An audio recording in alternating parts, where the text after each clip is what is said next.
오래 믿을수록 더 위험합니다. 하나님이 경고하시는 신앙인의 7가지 위험한 순간, 오래 믿을수록 더 위험해지는 순간이 있습니다. 성경을 많이 압니다. 기도도 열심히 합니다. 봉사도 합니다.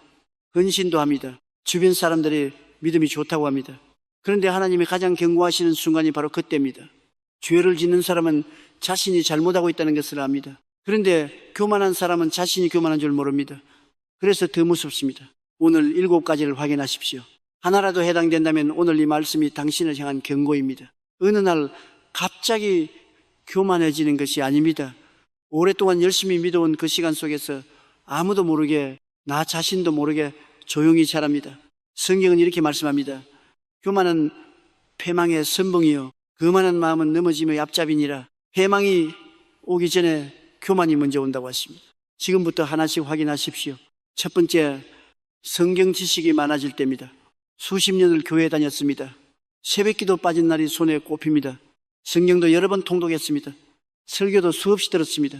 그러다 보니 어느 날부터 구역 모임에서 누군가 말씀을 나눌 때 듣기보다 호쳐주려는 마음이 먼저 올라왔습니다.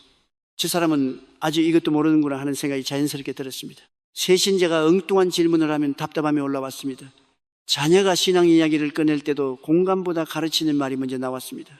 그게 신앙이 성숙해진 것이라고 생각했습니다. 그런데 그 순간이 가장 위험한 순간이었습니다. 성경에서 이것을 가장 극적으로 보여주는 사람들이 있습니다. 바리새인들입니다. 바리새인들은 이스라엘 전체에서 성경을 가장 많이 아는 사람들이었습니다. 어릴 때부터 율법을 외웠습니다.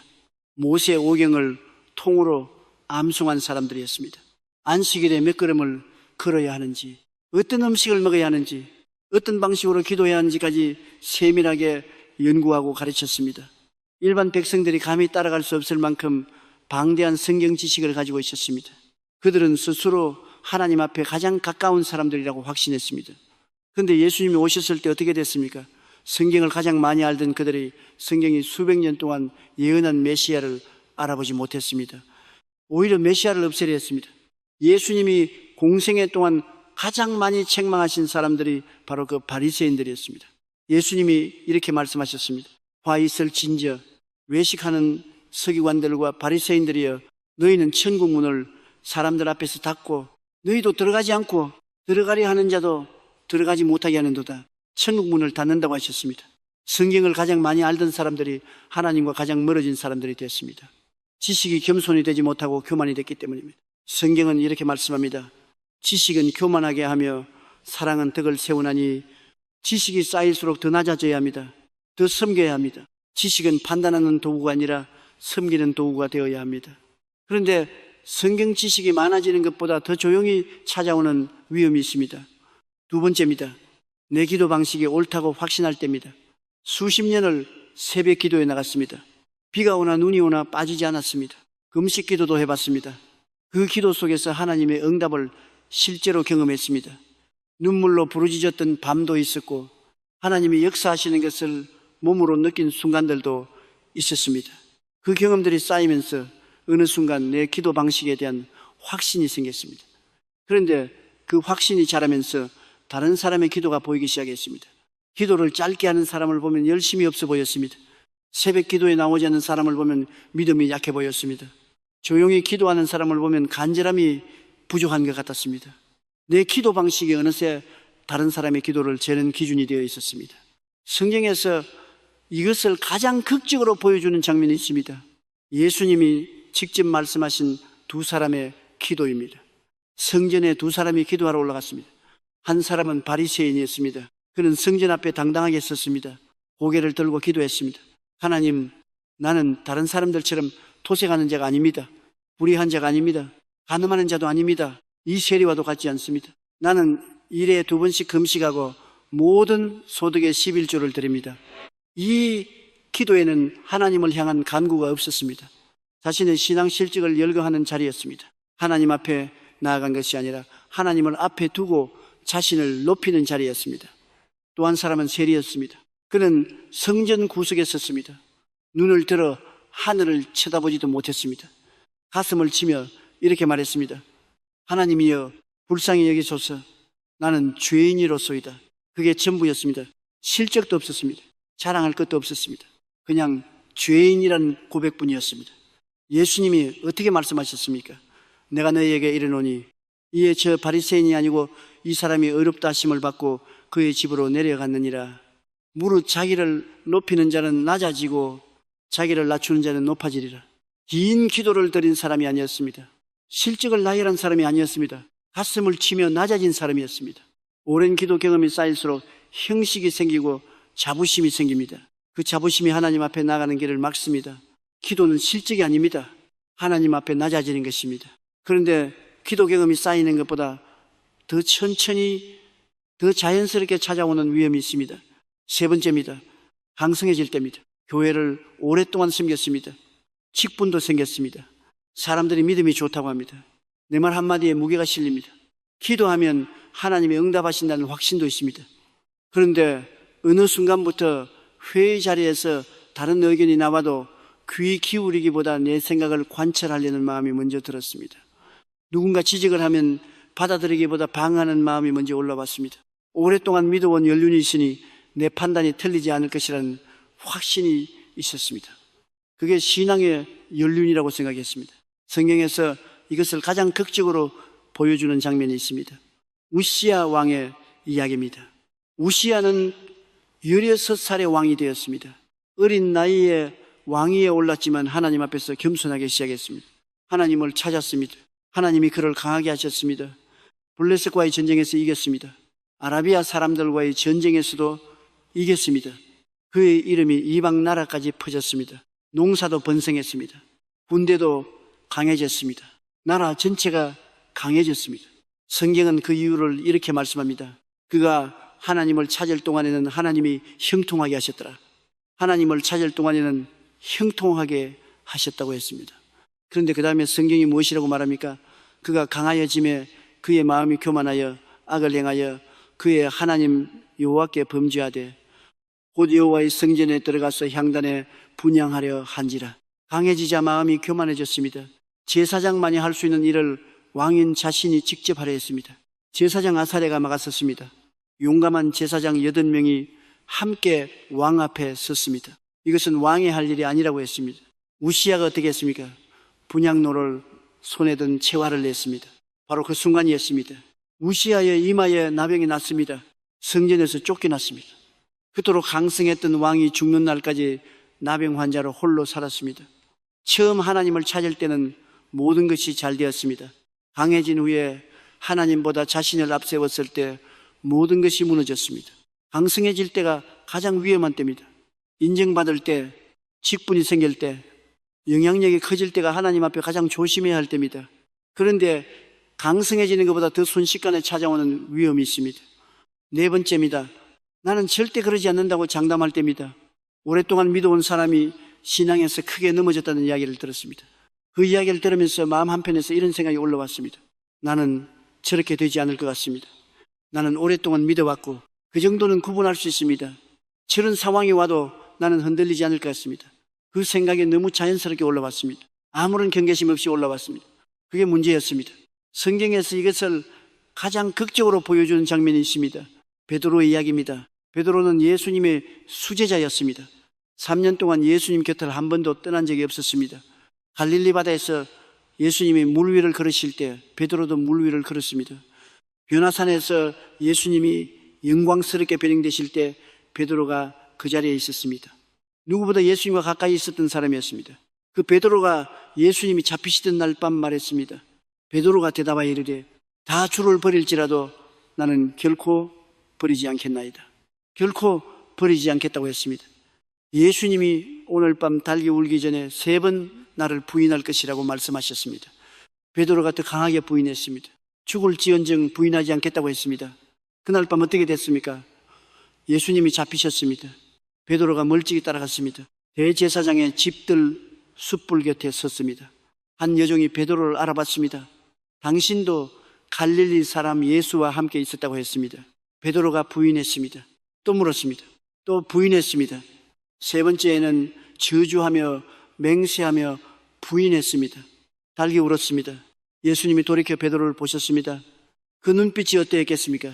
베드로는 밖에 나가서 심히 통곡했습니다. 결코 버리지 않겠다고 장담했던 바로 그 입으로 저주하며 맹세하며 부인했습니다. 그 통곡이 얼마나 기뻤겠습니까?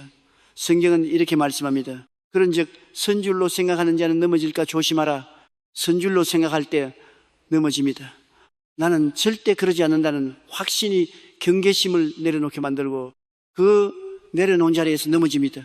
그런데 이 장담보다 더 오래 더 깊이 우리 안에 자리 잡는 위험이 있습니다. 5번째입니다. 하나님보다 사람의 인정을 더 원할 때입니다. 오랫동안 봉사했습니다. 교회 청소도 했습니다. 식사 봉사도 했습니다. 주차 봉사도 했습니다. 아무도 알아주지 않는 자리에서 묵묵히 섬겼습니다. 그런데 어느 날 누군가 다른 사람이 칭찬받는 것을 보면서 마음 한편이 불편했습니다. 내가 이렇게 열심히 하는데 왜 아무도 모르는가 하는 마음이 올라왔습니다. 봉사는 계속했지만 마음이 점점 허해졌습니다. 뭔가 채워지지 않았습니다. 이유를 몰랐습니다. 이유가 있었습니다. 어느 순간부터 하나님을 향한 헌신이 사람들에게 인정받기 위한 활동으로 조용히 바뀌어 있었기 때문입니다. 성경에서 이것을 가장 극적으로 보여주는 장면이 있습니다. 아나니아와 삽비라의 이야기입니다. 초대교회 시절이었습니다. 믿는 사람들이 자신의 재산을 팔아 공동체에 헌납했습니다. 바나바라는 사람이 있었습니다. 그는 자신의 밭을 팔아 그 돈 전부를 사도들 앞에 가져왔습니다. 모두가 그 헌신에 감동했습니다. 바나바의 이름이 공동체 안에서 높아졌습니다. 위로자라는 별명까지 붙었습니다. 아나니아와 삽비라 부부도 땅을 팔았습니다. 그런데 그들은 판값의 일부를 감추었습니다. 전부를 드리는 것처럼 가져왔습니다. 바나바처럼 인정받고 싶었습니다. 베드로가 아나니아에게 물었습니다. 땅 판값이 이것뿐이냐고 했습니다. 아나니아가 그렇다고 했습니다. 베드로가 말했습니다. 사람에게 거짓말한 것이 아니요 하나님께로다. 그 자리에서 아나니아가 엎어져 죽었습니다. 3시간 후 삽비라도 같은 질문을 받았습니다. 같은 대답을 했습니다. 그 자리에서 죽었습니다. 그들이 숨긴 것은 돈이 아니었습니다. 사람들의 인정을 얻기 위해 하나님 앞에서 거짓을 한 것이었습니다. 예수님이 이렇게 말씀하셨습니다. 사람에게 보이려고 그들 앞에서 너희 의를 행하지 않도록 주의하라. 그리하지 아니하면 하늘에 계신 너희 아버지께 상을 받지 못하느니라. 봉사와 헌신이 쌓일수록 그것이 누구를 향한 것인지 점검해야 합니다. 사람의 인정이 목적이 된 봉사는 하나님이 받으시지 않습니다. 그런데 이 위험보다 더 눈치채기 어려운 위험이 있습니다. 6번째입니다. 하나님의 은혜가 당연해질 때입니다. 처음 믿음을 가졌을 때를 기억하십니까? 그때는 예배 한 번이 감격이었습니다. 찬양 한 곡을 부르다가 눈물이 났습니다. 성경 한 구절이 가슴에 밝혔습니다. 하나님이 살아계신다는 것, 나를 사랑하신다는 것, 그 사실 하나만으로도 가슴이 뜨거웠습니다. 그런데 세월이 흘렀습니다. 지금은 예배를 드려도 그 감동이 없습니다. 찬양을 불러도 예전처럼 눈물이 나지 않습니다. 말씀을 읽어도 예전처럼 가슴에 와닿지 않습니다. 받는 은혜는 똑같은데 감사가 사라졌습니다. 언제부터인지 모르게 모든 것이 익숙해졌습니다. 당연해졌습니다. 그 익숙함이 무서운 것입니다. 성경에서 이것을 가장 극적으로 보여주는 장면이 있습니다. 이스라엘 백성들의 광야 이야기입니다. 이스라엘 백성들은 430년 동안 이집트에서 노예로 살았습니다. 벽돌을 굽고 채찍을 맞던 삶이었습니다. 하나님이 그 땅에서 건져내셨습니다. 홍해가 갈라졌습니다. 마른 땅처럼 걸어서 건넜습니다. 낮에는 구름 기둥이 앞에서 인도했습니다. 밤에는 불 기둥이 빛을 주었습니다. 하늘에서 만나가 내렸습니다. 매일 아침 신선한 양식이 준비됐습니다. 이보다 더 분명한 하나님의 은혜가 됐겠습니까? 그런데 얼마 지나지 않아 어떻게 됐습니까? 백성들이 불평했습니다. 이 만나 외에는 보이는 것이 아무것도 없도다. 하늘에서 내린 양식이 지겨워졌습니다. 매일 주시는 만나가 당연해졌습니다. 그 놀라운 기적이 익숙해지자 감사가 사라지고 불평이 나왔습니다. 430년 동안 그토록 간절히 바라던 자유였는데 그 은혜가 당연해지는 데는 그리 오랜 시간이 걸리지 않았습니다. 성경은 이렇게 말씀합니다. 범사에 감사하라. 이것이 그리스도 예수 안에서 너희를 향하신 하나님의 뜻이니라. 오래 믿을수록 은혜가 당연해지기 쉽습니다. 익숙함이 감사를 덮어버립니다. 감사가 사라지는 순간 하나님과의 거리가 멀어지기 시작합니다. 그리고 마지막 7번째입니다. 오늘 7가지 중에 가장 조용하게 가장 깊이 스며드는 위험입니다. 7번째, 하나님보다 내 경험을 더 신뢰할 때입니다. 오랜 신앙생활 속에서 많은 것을 겪었습니다. 어떻게 기도해야 응답이 오는지 알 것 같습니다. 어떤 상황에서 하나님이 어떻게 인도하시는지 경험으로 합니다. 그 경험이 삶의 판단 기준이 됐습니다. 그런데 어느 날 중요한 결정 앞에서 기도는 했지만 사실 이미 마음속으로 결론이 나 있었습니다. 하나님의 뜻을 구한다고 했지만 내 생각과 다른 방향에 보이면 받아들이기가 어려웠습니다. 기도가 하나님께 묻는 시간이 아니라 내 결정을 확인받는 시간이 되어 있었습니다. 그게 오랜 믿음의 연륜이라고 생각했습니다. 성경에서 이것을 가장 극적으로 보여주는 장면이 있습니다. 히스기야 왕의 이야기입니다. 히스기야는 하나님 앞에서 정직하게 행한 왕이었습니다. 아수르 대군이 쳐들어왔을 때 히스기야는 성전에 올라가 하나님 앞에 그 위협의 편지를 펼쳐놓고 기도했습니다. 하나님이 응답하셨습니다. 하룻밤 사이에 아수르 군사 18만 5천 명이 죽었습니다. 히스기야가 병들어 죽게 됐을 때도 하나님 앞에서 통곡하며 기도했습니다. 하나님이 15년을 더 연장해 주셨습니다. 해시계가 10도 뒤로 물러난 기적이 일어났습니다. 이처럼 놀라운 하나님의 역사를 몸으로 직접 겪은 왕이었습니다. 그런데 그 후에 어떻게 됐습니까? 바벨론에서 사신들이 찾아왔습니다. 히스기야가 기뻐했습니다. 그리고 자신의 보물창고와 무기고의 모든 것을 보여주었습니다. 하나님께 묻지 않았습니다. 그냥 자신의 판단대로 행했습니다. 성경은 이렇게 말씀합니다. 그러나 바벨론 방백들이 히스기야에게 사신을 보내어 그 땅에서 나타난 이적을 물을 때에 하나님이 히스기야를 떠나사 그의 마음을 시험하여 그의 안에 있는 것을 다 알고자 하셨더라. 하나님이 히스기야를 떠나셔서 시험하셨습니다. 수많은 기적을 경험한 왕이었지만 그 경험이 하나님의 자리를 차지하는 순간 무너졌습니다. 이사야 선지자를 통해 바벨론의 모든 것이 빼앗길 것이라는 예언이 왔습니다. 경험이 많을수록 기도하기 전에 이미 결론이 나 있는 순간이 많아집니다. 그 순간이 가장 조심해야 할 순간입니다. 성경은 이렇게 말씀합니다. 너는 마음을 다하여 여호와를 신뢰하고 내 명철을 의지하지 말라. 너는 범사에 그를 인정하라. 그리하면 내 길을 지도하시리라. 내 명철을 의지하지 말라고 하십니다. 경험은 귀한 것이지만 그 경험이 하나님을 대신할 수는 없습니다. 오랜 신앙 경험이 쌓일수록 하나님보다 내 판단이 앞서지 않도록 더 조심해야 합니다. 이제 오늘 말씀 앞에서 솔직하게 자신을 돌아봐야 합니다. 성경 지식이 많아지면서 판단이 먼저 나옵니까? 내 기도 방식이 옳다는 확신이 생겼습니까? 강성해지고 인정받으면서 마음이 높아졌습니까? 나는 절대 그러지 않는다는 장담이 있습니까? 봉사와 헌신이 사람의 인정을 향하고 있습니까? 하나님의 은혜가 익숙해지고 감사가 사라졌습니까? 하나님보다 내 경험을 먼저 신뢰하고 있습니까? 하나라도 해당된다면 오늘 하나님이 경고하시는 것입니다. 정죄가 아닙니다. 경고입니다. 사랑하는 자녀이기 때문에 경고하시는 것입니다. 하나님은 넘어지기 전에 먼저 경고하시는 분입니다. 오늘 이 말씀이 그 경고입니다. 이제 함께 기도하겠습니다. 이 기도를 단순한 의식이 아니라 살아계신 하나님 앞에 드리는 진심 어린 고백으로 드리십시오. 하나님 아버지, 오늘 말씀 앞에 섭니다. 오랫동안 믿어왔습니다. 열심히 믿어왔다고 생각했습니다. 그런데 오늘 말씀을 통해 봅니다. 그 열심 안에 교만이 자라고 있었습니다. 지식이 판단이 되어 있었습니다. 기도가 형식이 되어 있었습니다. 강성해질 때 하나님보다 나 자신을 앞세웠습니다. 절대 그러지 않겠다는 장담이 있었습니다.